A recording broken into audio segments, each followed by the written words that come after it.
Добрый дзень, сябры, у студыі Еўрарадыё зноў Марыя Вайтовіч. І сёння мы пагаворым пра тое, што ўсё часцей выклікае дыскусіі і трывогу, чаму частка беларускай моладзі становіцца больш лаяльнай да ўлады і нават адкрыта падтрымлівае аўтарытарную рыторыку. Даследаванні, у тым ліку вынікі Chatham House, паказваюць, што ўзроставая група 18-21 год, гэта моладзь, так дэманструе падозраны высокі ўзровень даверу да дзяржаўнай палітыкі і прарасійскіх наратываў. Але ці сапраўды гэта так і на што гэта ўплывае? Усё гэта мы абмяркуем з нашай госці Еўрарадыё, віцэ-спікерка каардынацыйнай рады і сяброўка фракцыі «Моладзевы наступ» Ліза Пракопчык. Вітаю, Ліза. Я закликаю вас быть актыўнымі, пакідайце каментары, свае пытанні пад нашым стрымам у нашым чаце. Калі для вас гэта бяспечна, подписывайтеся на наш YouTube-канал Еўрарадыё. Пачнем з карціны агулам. Са даследавання апошніх гадоў вось паказалі такую змену настрою у маладым пакаленні, але гэтая карціна можа быць такой неадназначнай. Ліза, ці згодныя вы з тым, што моладзь 18-21 цяпер больш лаяльная да ўлады? Гэта рэальная такая карціна, на ваш позірк, ці гэта ілюзія, і гэта толькі вось, не ведаю, вярхушка айсберга? Ну, гэта і так, і не так. Як заўсёды адказу простага няма. Агулам цяжка параўноўваць, так, якая была моладзь раней, якое медыяспажыванне было ў моладзі раней, як бы агулам, вось такое на вялікай выбарцы глядзець. Просто таму, што такіх даследаванняў як бы там да 2020 года не тое, каб і праводзілася. Я памятаю, напэўна, толькі адно, якое праводзілася фондам... Ладно, карацей, праводзілася так адно, і там, ну, плюс-мінус, насамрэч, падобныя вынікі былі, у тым сэнсе, што ну, не было ніякіх выразных прызнакаў, што беларуская моладзь вельмі пратэсная, так, ці беларуская моладзь спажывае толькі пратэсныя медыа. Але, як бы, гэта вось даследаванне 19-го года, так, у даследаванні, ну, як бы, уже без всякіх даследаванняў у 20-м годзе мы бачым, як бы, што адбылося у тым ліку з моладзю, так, то бок такіх вялікіх пратэстаў на базе універсітэтаў якраз, напэўна, амаль, ну, напэўна, не было просто ў гісторыі там сучаснай Беларусі. Таму, канешне, як бы цяжка казаць, ці карэлююць неяк адназначна гэтыя вынікі. Варта яшчэ дадаць, што там у тым даследаванні Chatham House там хутчэй аналізавалася медыяспажыванне. І так, праз тое, што шмат хто з беларускіх блогераў, з беларускіх медыавыданняў вымусова, так, вымушана з'ехалі. Канешне, ім цяжэй неяк прасоўвацца сярод беларускай аўдыторыі. Да таго ж не тое, каб ёсць нейкія там спецыфічныя моладзевыя выданні, ну, нават гарадскіх выданняў зараз як такавых проста не існуе. Так, месца, дзе вось гэтая кряклаўская моладзь такая мусіла б згуртоўвацца вакол чаго. Ну і, канешне, людзі, напэўна, больш звяртаюцца да расійскіх выданняў, як дзяржаўных, так і недзяржаўных. І так, напэўна, нейкія наратывы ўпітваюць. Але зноў-такі не тое, каб, не ведаю, Радыё Свабода, так, была заўсёды папулярна, ці там нават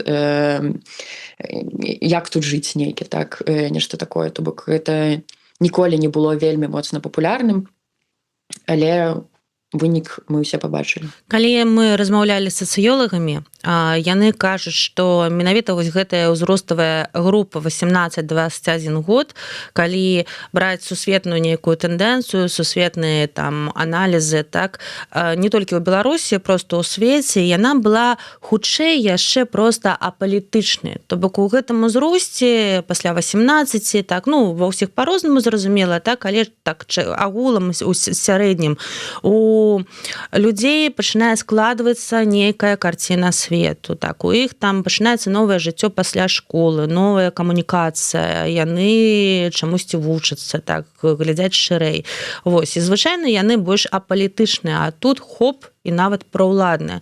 Гэта можа што за зрухі такія, калі вось паглядзець і падумаць, вось хто гэта, каму сёння 20 гадоў, гэта тыя людзі, якія ў 20-м годзе былі, у прынцыпе, ну, падлеткамі, так, якія ўжо маглі ўспрымаць сітуацыю, у якіх у сем'ях маглі быць бацькі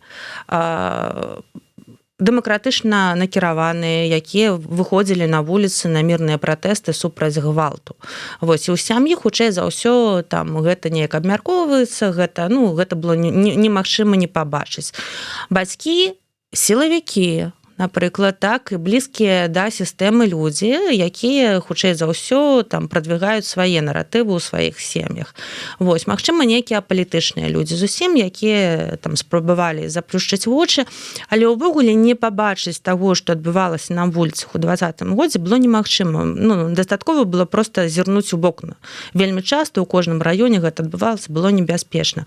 Вось, чаму такая моладзь? Вось, што, ці гэта ідэалогія? Мы ўсё бачым, што у тыктоках вельмі часта з'яўляецца ось чырвона-зялёныя нейкія там катэгорыя, скажем так, людзей, якія так вось з такой пазіцыі, так і за менавіта палітыку Лукашэнкі. Вось, давайте паразважаем. Ну, па-першае, як бы так, раней было так, што моладзь не асабліва ўцягвалася ў палітыку, але нават калі мы зараз паглядзім на апошнія вынікі выбараў, што там у Польшчы, напрыклад, што ў Злучаных Штатах, можна пабачыць, што ўдзел моладзі якраз такі вельмі моцна падняўся. Просто як бы тут шмат у мяне можа быць тлумачэнняў, я не ўпэўнена, што гэта нехта даследаваў ужо, але маё разуменне просто такое, што там вось маё пакаленне зумераў, так, яно увесь час жыло у вельмі нестабільнай сітуацыі. То бок, вось якраз такі гэтыя падлеткавыя годы, так, калі адбываецца фармаванне, я там трошкі сталейшая, то бок у меня там іншыя, так, былі трыгеры, але агулам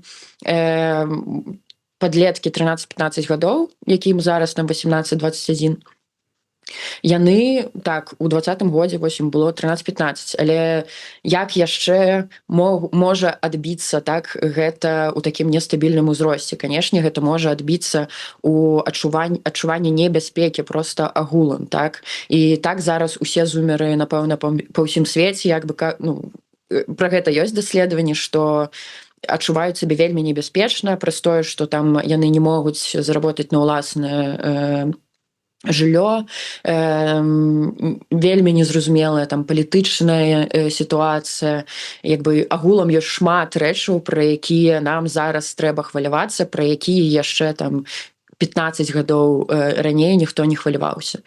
І, канешне, у такіх выпадках часта людзі як бы цягнуцца да чагосьці стабільнага, нават калі гэта нейкая уяўная стабільнасць. Я думаю, што там плюс-мінус такі ж працэс, напрыклад, адбываўся пасля развалу Савецкага Саюзу, так, то бок там у 94-м годзе абралі там не тое, што было, таму што ведалі, што было дрэнна, але нешта, што абяцала ім, што будзе ўсё стабільна, так, што мы там нікога не звольнім, усе будуць працаваць там і гэтак далей. Ну, зараз адбываецца плюс-мінус тое самае, просто што калі мы паглядзім на сітуацыю на захадзе, так, то тут ёсць магчымасць моладзі ўцягвацца ў гэтыя палітычныя працэсы, а не проста дэклараваць, так, неяк сваю палітычную ідэнтычнасць. То бок людзі там, маладыя людзі працуюць, валантэраць у штабах перадвыбарчых, так, неяк можа нават будуюць сваю кар'еру палітычную, яны бачаць там ужо не проста 60-гадовых дзедоў, так, якія ну, там, дабіваюцца нечага ў палітыцы, а там ёсць той жа Мэнсон, які даволі малады, так, чалавек, яны могуць бачыць у гэтым сваю нейкую мадэль.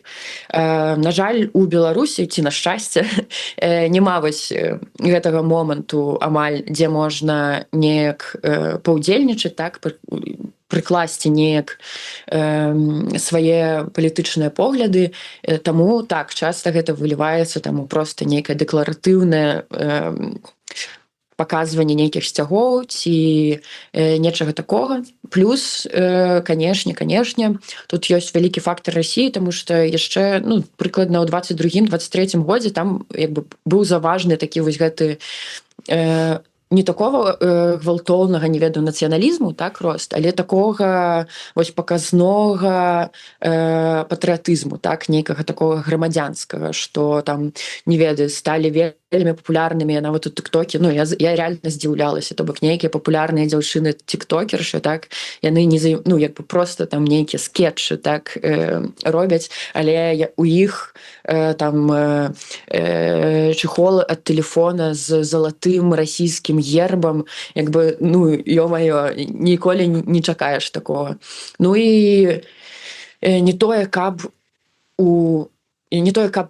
беларускія арганізацыі добра спраўляюцца, так, з той сітуацыі выгнання, якой мы апынуліся, то бок тут зразумела, што не ўсё залежыць ад арганізацыі ці медыяў ці нешта такое.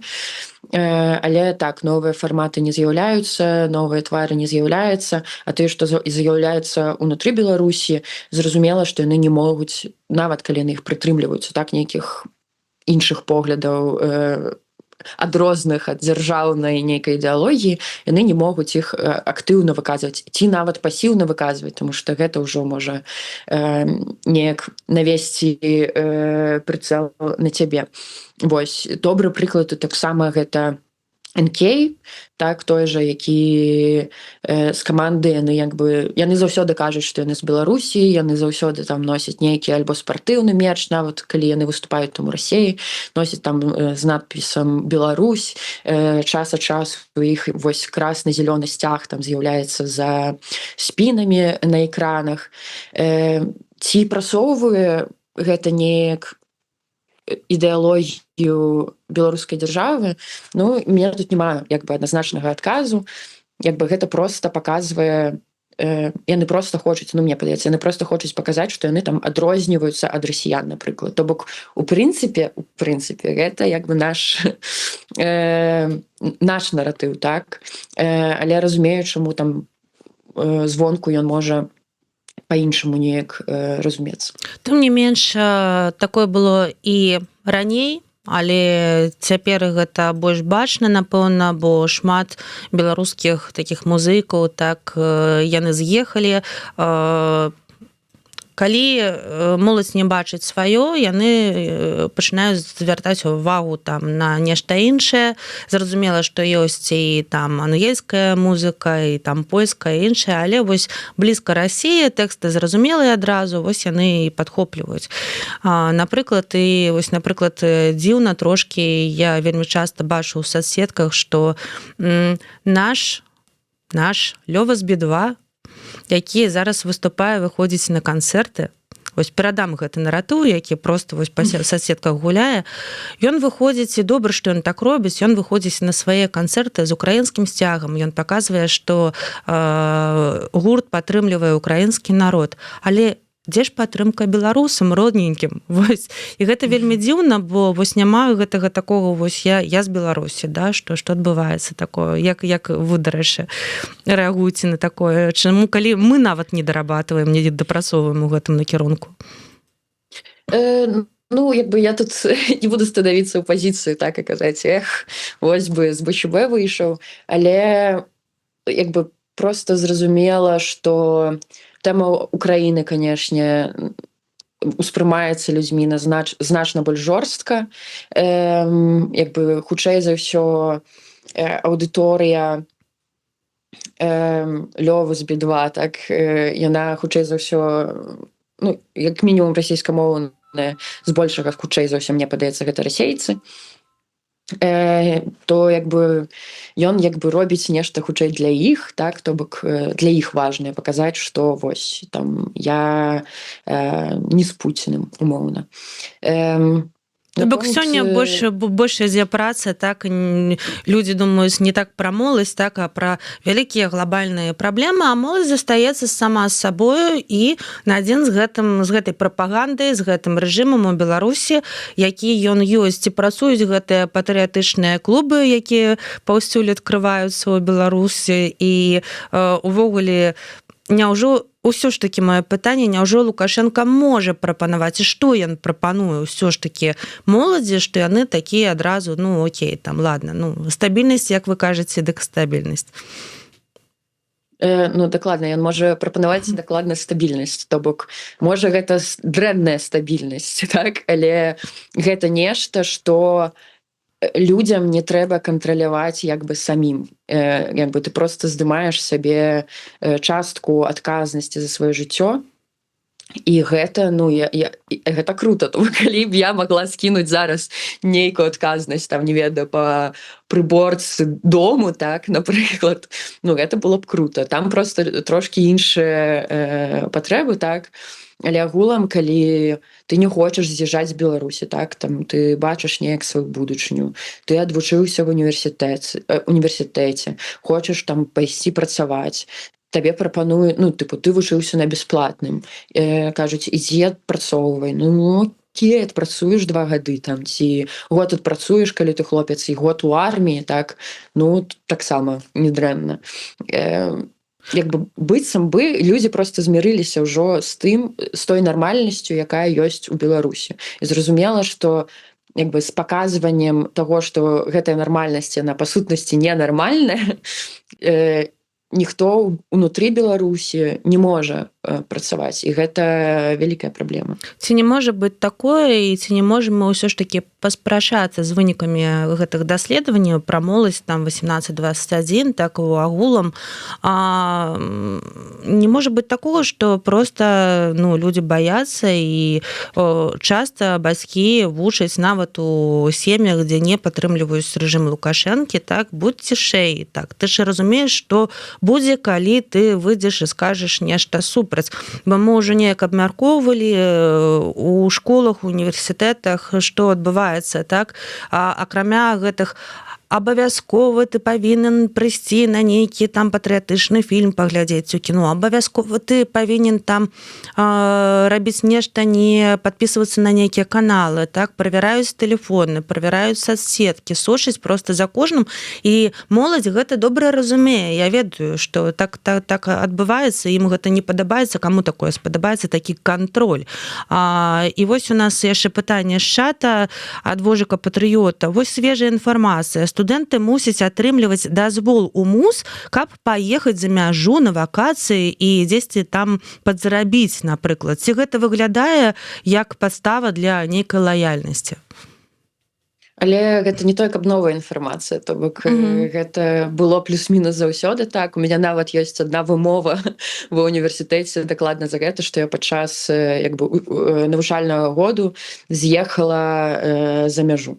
Вось, то бок гэта не той, каб новая інфармацыя. Ну, людзей там нашага пакалення такога не было, да, таму для нас гэта вось дзіўна ўсё, ну. Гэта просто такая, як бы, канешне, гэта такое правіла, якое працуе вельмі выбарачна. То бок, калі ты там актывістка, то, канешне, для цябе яно спрацуе, як бы, агулам. Але я не думаю, што якраз-такі для людзей, якія вось па-за межамі радараў лётаюць, а мне падаецца, зараз гэта плюс-мінус усе людзі ў Беларусі, так, хто на волі, то, як быццам бы, мусіць быць усё окей.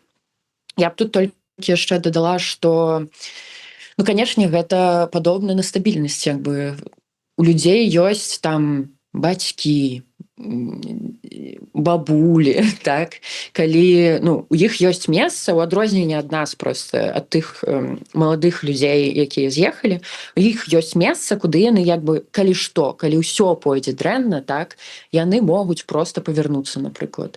У нас такога месца, ну, як бы, хутчэй за ўсё няма. То бок ёсць ужо, канешне, людзі, якія там набылі кватэры і гэтак далей, але калі ты з'ехаў, там, калі табе у 20-м годзе было там 19, таксама 21 год, ну, зразумела, што не той, каб у цябе было шмат часу, каб нешта там зрабіць. Вось. І у іх ёсць гэта, у іх ёсць бескаштоўная медыцына, у іх ёсць адсутнасць моўнага бар'еру. Нават калі яны з'язджаюць у Расію, то бок у іх гэта застаецца, так, адсутнасць моўнага бар'еру. У іх ёсць там магчымасць крэдыты браць, так, можа пад нейкія конскія працэнты, але у шмат каго тут з нас, як бы з маладых людзей, няма гэтай магчымасці. То бок у іх ёсць жыццё ў сваёй краіне. Тыпу, у іх ёсць магчымасць там падарожнічаць па паспарту, разумееце, то бок без там абнаўлення яго кожны год. Так, ну, ёсць правілы гульні, людзі, маладыя людзі ў тым ліку, іх зразумелі. Ну, як бы, як трэба жыць, каб там плюс-мінус нармальна сабе пачуваць. Канешне, ёсць людзі, якія там ненармальна сабе пачуваюць і з'язджаюць потым з хутчэй эканамічных прычынаў, так, то бок, што яны не могуць знайсці месца рэалізацыі і з'язджаюць там, ну, ўжо хоць куды, так, Кітай, Расія, Злучаныя Штаты, Германія, як бы, хто на што здольны. Яны з'язджаюць проста, каб, ну, рэалізавацца самім, там, грошы зарабіць, але я ж, ну, як бы мала адчула прыкладаў, там, напрыклад, з тых жа людзей, якія прынялі такое рашэнне, што яны як бы там не сумуюць па Беларусі, так, ці што яны не сумуюць па вось адчуванні, што яны там, калі што, могуць проста вярнуцца там да бацькоў дадому, так, што гэта як бы заўсёды будзе вялікі працэс, нават калі ты проста захочаш вярнуцца, гэта шмат чаго, як бы, і грошаў, і рэсурсаў, і сілаў проста прыйдзецца рабіць. Як бы агулам, я разумею, чаму моладзь застаецца, я разумею, чаму моладзь глядзіць той контент, які яна глядзіць, так, чаму яна дэкларуе свой давер там прэзідэнту альбо ўраду агулам. Па-першае, як ім паказаць адрозненне, калі там, каб заехаць у Польшчу, напрыклад, ім трэба там сотні-два прастаяць у чарзе, каб атрымаць візу, ім там надо за паўгады, 2 месяцы падавацца на гэтую візу, ім трэба шукаць грошы, каб на гэтую візу падацца. Ну, як бы, ім трэба неяк запісацца на гэтую візу, так, і, як бы, гэта проста шмат працэсаў. І, ну, як бы, я разумею, чаму так адбываецца, як бы, хацелі санкцыі, хацелі абмежаванняў, атрымалі абмежаванне, атрымалі санкцыі, але яшчэ, як бы, вось атрымалі нейкую пэўную такую інфармацыйную блакаду для моладзі менавіта, таму што ў іх яшчэ не было шмат шансаў неяк сутыкнуцца з іншымі рэальнасцямі, не беларускімі рэальнасцямі. А як вы ацэньваеце вось гэтыя санкцыі, так, і наступствы, якія мы бачым менавіта ў кантэксце таго, што вы кажаце, у кантэксце моладзі, якая не можа паглядзець свет і якой не з чым параўноўваць, і ў гэты момант, менавіта ўсе гэтыя годы, вось расце новае пакаленне? Ну, як бы дрэнна, агулам я разумею, што, напрыклад, наратыў дзяржаўны, да, пра тое, што Еўропа нас кінула там санкцыямі, там не можам больш нікуды ездзіць і гэтак далей, ён, ну, працуе супраць нас, то бок, і ён, ну, хутчэй за ўсё добра працуе, таму што у пэўным сэнсе гэта праўда, так, то бок гэта не нейкія там не нейкія казкі пра тое, што вось там Украіна спрабавала напасць на Беларусь, так, вось прынёс вам мапы. Гэта як бы рэчаіснасць, у якой людзі жывуць. Яны там, можа, памятаюць, як яны з бацькамі там можа, нават штотыдзень, так, тыя, хто з заходніх абласцёў ездзілі там на закупы ў Польшчу ці там у Літву. Там тыя, хто з Менску, можа быць, там раз на месяц маглі рэальна сабе дазволіць на выходныя проста зганяць у Вільнюс, так. Таму што гэта было хутка, там сеў на цягнік, паехаў, дзень вы там пагулялі і паехалі назад.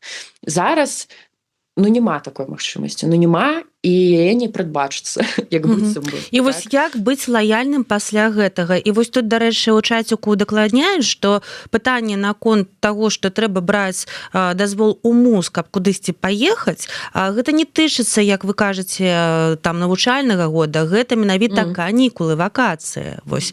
Гэта не окей, гэта не нармальна, што хачу, то і раблю я на сваіх вакацыях. Сказала б я шмат гадоў таму, калі там скончыла школу, пайшла ва універсітэт. Ну, як бы, окей, ну просто калі ты на вакацыях, ну, па-першае, як бы, зразумела, што я яшчэ не бачыла так кейсаў нейкіх, каб гэта было неяк прыменена, таму у мяне ёсць адчуванне, што ніяк гэта не будзе прыменена, так, як там дзейнасць, тое, што крыміналізавалі ў пэўны момант зноў такую дзейнасць ад імя незарэгістраванай арганізацыі, так, ну, яшчэ я не бачыла ніводнага кейсу, так, але зразумела, што нейкія афіліяцыі з рознымі незарэгістраванымі ў Беларусі арганізацыямі шмат у каго ёсць. Вось, таму я просто прапаную як бы забіць і забыць. Вось, калі што, можна просто заплаціць падаткі ў Беларусі пасля гэтай працы і жыць сабе спакойна. Калі мы кажам пра ўплыў сасветак, можа, трохі там закранулі пра ўплыў там таго ж тиктока, менавіта аўтарытарныя або прарасійскія наратывы, яны прабіваюцца ў іх, таму што незаўважна альтэрнатывы, тады ў мяне пытанне, а дзе альтэрнатывы, чаму мы не можам рабіць гэту альтэрнатыву, ну, адсюль. У нас же шмат культурных дзеячаў, там, якія нібыта і записваюць альбомы, нібыта і все. Я магу сказаць, што, магчыма, мы проста людзі старэйшага пакалення, яны варацца ў сваёй павесцы і пішуць пра дом. Ну, гэта нармальна, гэта адгукаецца творчым людзям, па якому яны сумуюць, там нейкі яшчэ, а такой вось нібыта моладзевай культуры ніхто не кранаецца. Ці кранаюцца, але гэта чамусьці незаўважна, і тады чаму не? Бо інтэрнэт жа ёсць? Інтэрнэт ёсць шмат добрых як бы, і людзей, і групаў, напрыклад, музыкальных, так, за якімі я сачу рэгулярна, вось, на якія там рэгулярна на гігі завітваю, але як бы, пытанне ў тым, што гэтыя людзі, яны таксама, то бок яны не пачыналі нават у міграцыі, яны пачыналі яшчэ ў Беларусі. Ёсць такі феномен быў мінскай сцэны, так, там у 18-19 годзе, як бы даволі папулярны. Гэта ўсё былі там нейкія мінскія рабяты, так, якія рабілі даволі папулярныя рэчы, на іх прыходзіла шмат людзей нават за грошы, то бок, ну, вау. Але большасць з іх, з тых, там, за кім я яшчэ ў Менску сачыла, яны таксама з'ехалі. То бок яны проста увезлі мінскую сцэну з сабой. Яны, ну, не з'ехалі, таму што, не ведаю, ім не падабалася ў Менску, так? Ну, яны з'ехалі праз тыя ж прычыны, што там і я з'ехала.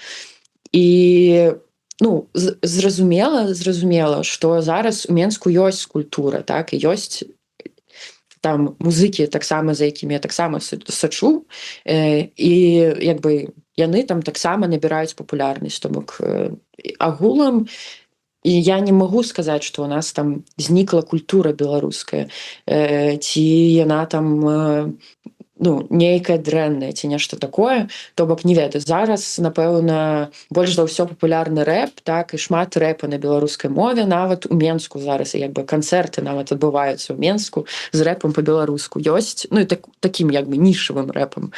Вось, а ёсць там такі папулярны прыклад таго ж Іллі Шинкаренка, так, то бок, можа, там не такая якасная музыка, але, ну, тыпу, яе слухаюць людзі, і яна быццам бы падабаецца, ён таксама выступае, як бы мы бачым нейкую разнастайнасць, так, нават у гэтай сферы.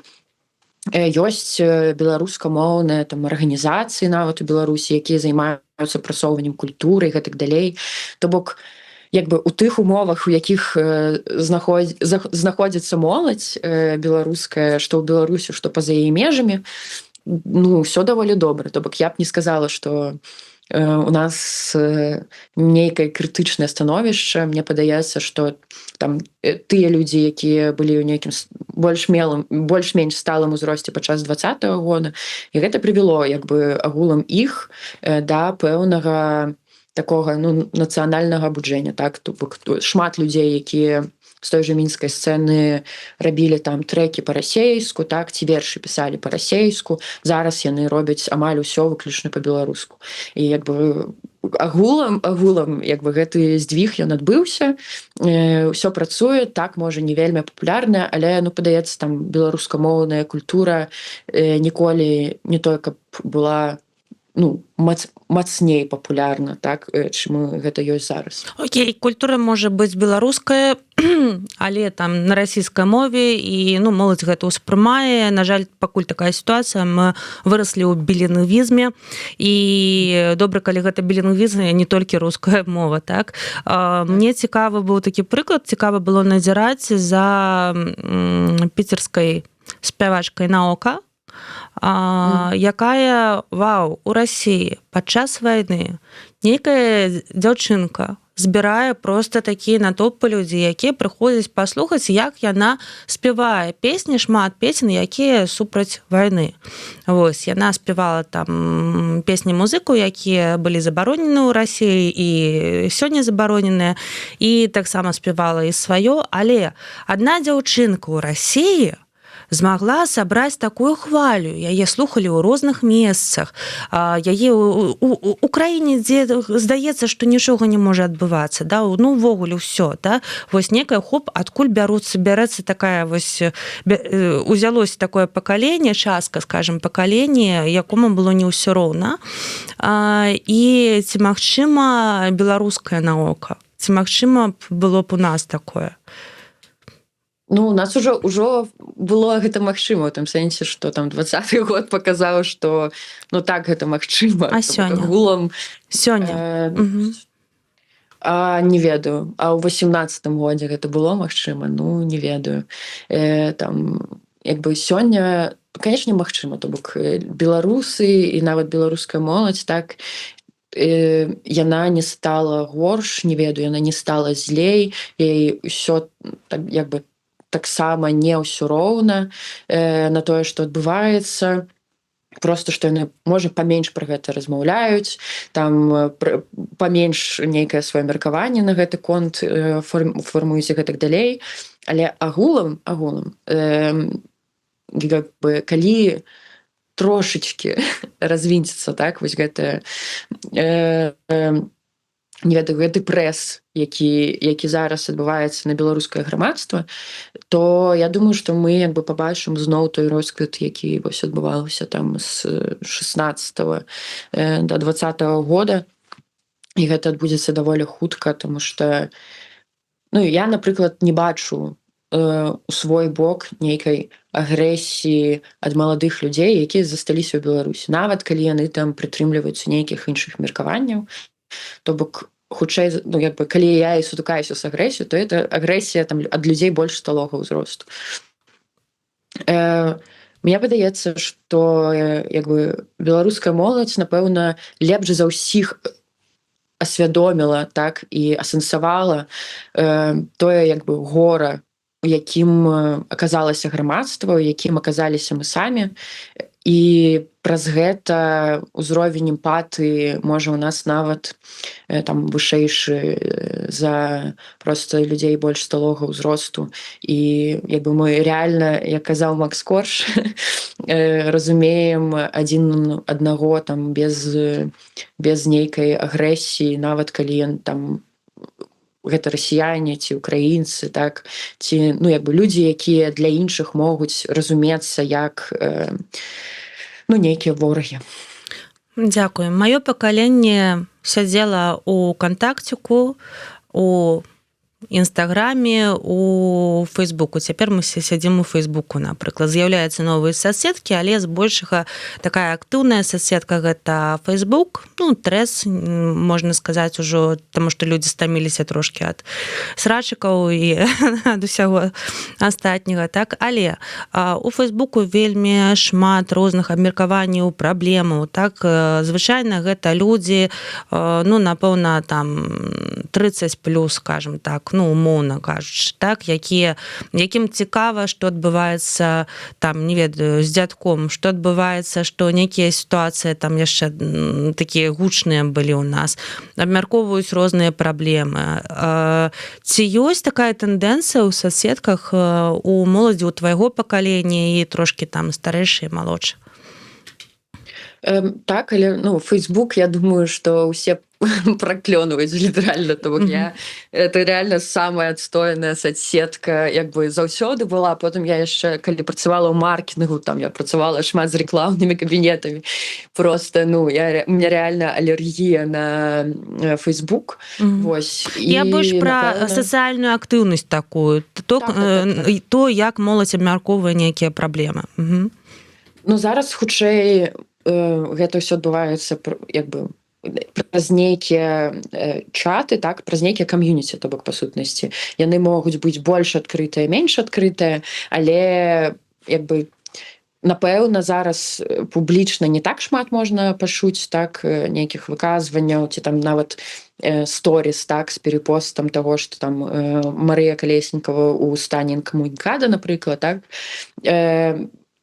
Па-першае, ладно, тут вельмі шмат прычынаў, так, ну, страшна, зразумела, ты не можаш пра гэта рэпостнуць, тому што хутчэй за ўсё гэта напісана на нейкім экстрэмісцкім рэсурсе, так, ты гэта не можаш рэпостнуць. Значыцца, табе альбо самому трэба напісаць, так, гэты допіс, тыпу нейкую гісторыю зладзіць, што значна цяжэй, як бы і маральна праз тое, што ты сам будзеш вось гэты, як бы, апасны наратыў распаўсюджваць. Ну і як бы просто механічна, як бы гэта больш крокаў займае для чалавека, просто цяжэй гэта зрабіць.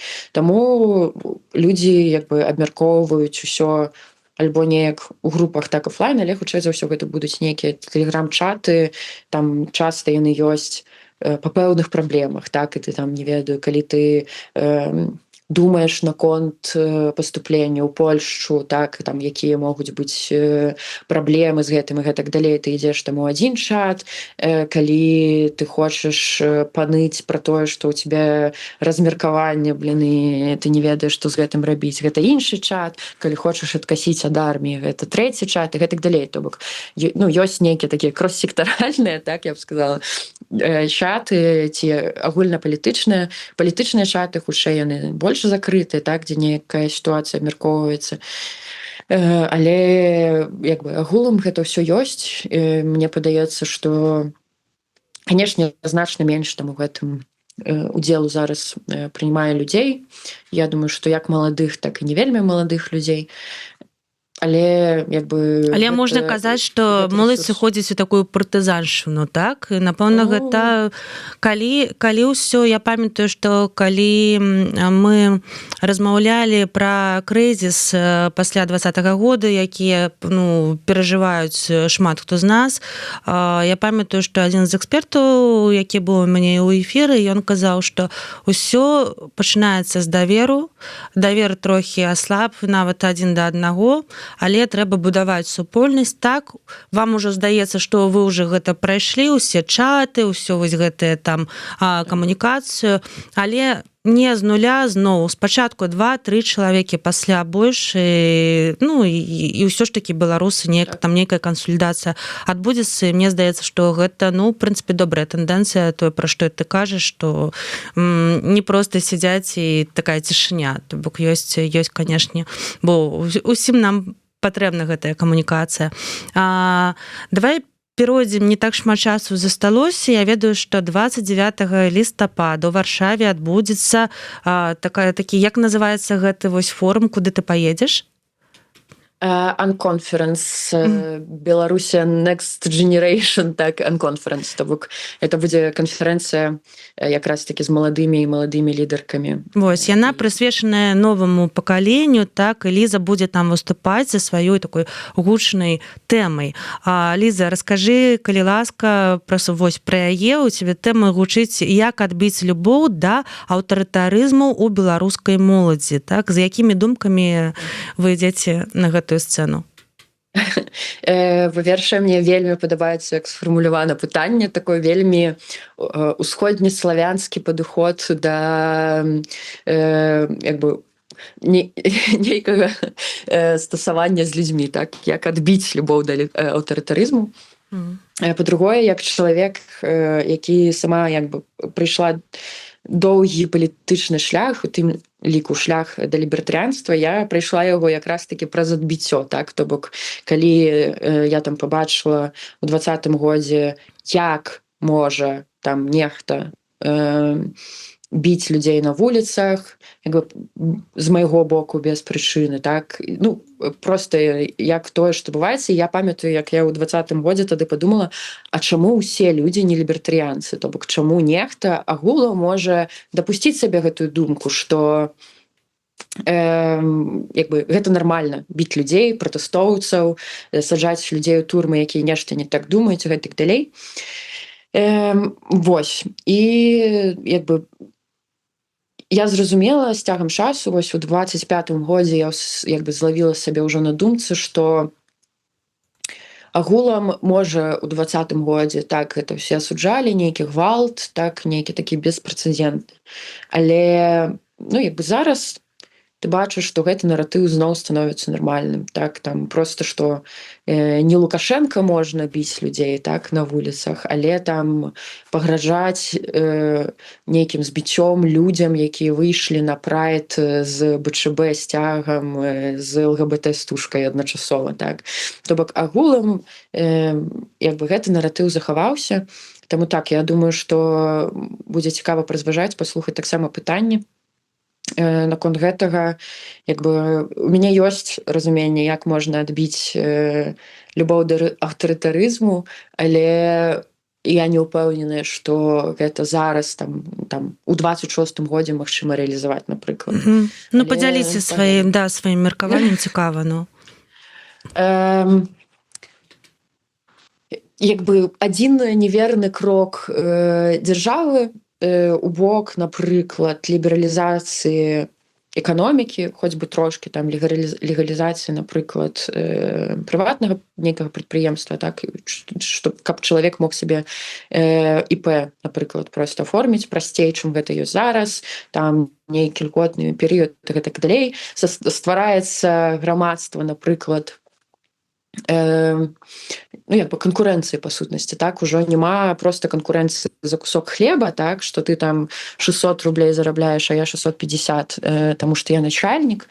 Ужо як бы ствараецца там рынак канкурэнцыі ідэй, тэхналогіяў і гэтак далей. Як бы у мяне ёсць падазрон.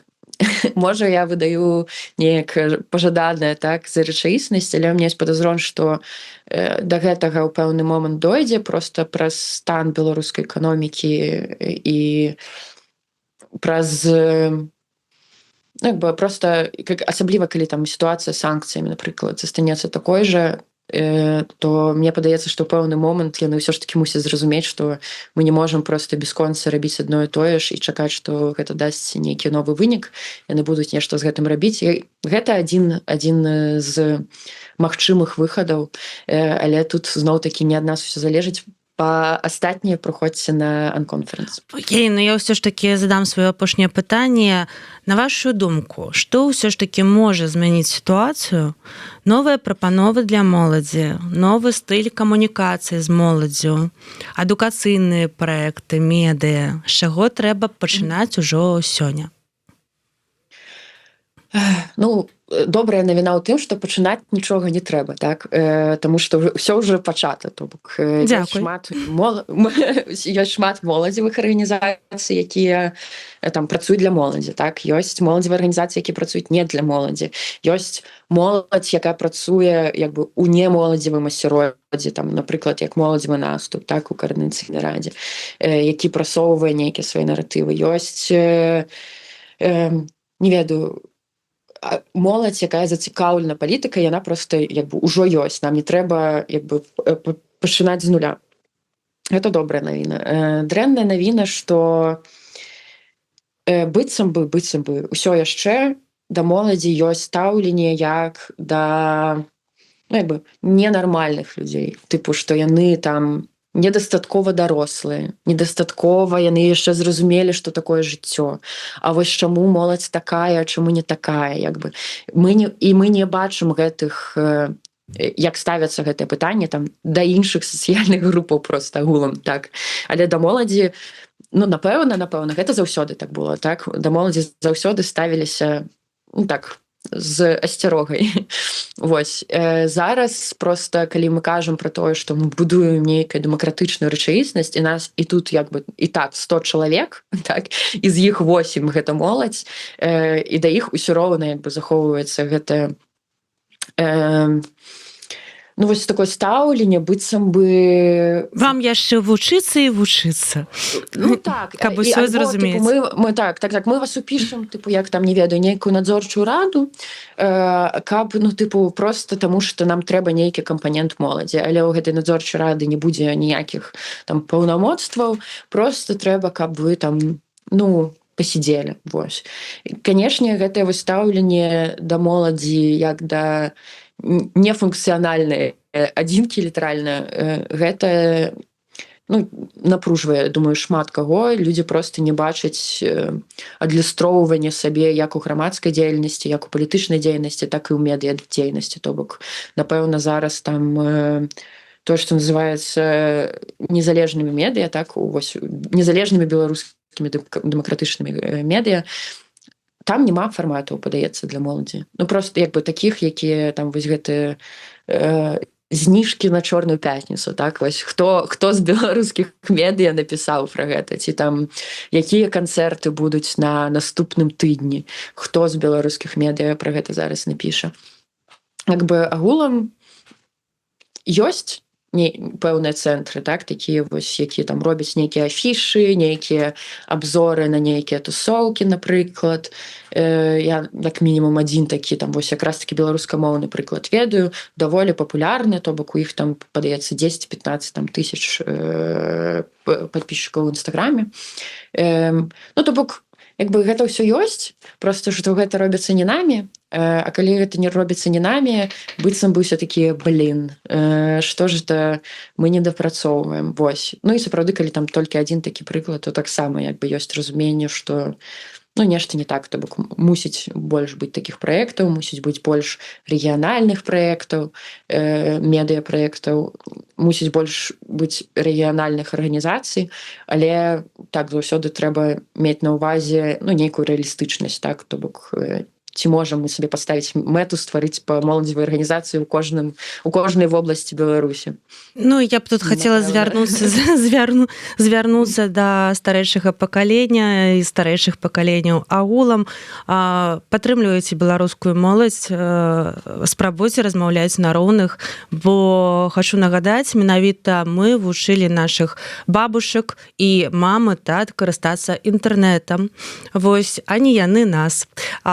Нягледзячы на тое, што яны навучылі нас іншаму, добраму, але ўсё за моладзю, ўсё будучыня і дэмакратычная Беларусь, усё гэта вось на гэтым пакаленні. Дзякую вялікі, што знайшлі час. Я нагадаю, што ў нас у эфіры была віцэ-спікерка каардынацыйнай рады, сяброўка фракцыі «Моладзевы наступ» Ліза Пракопчык.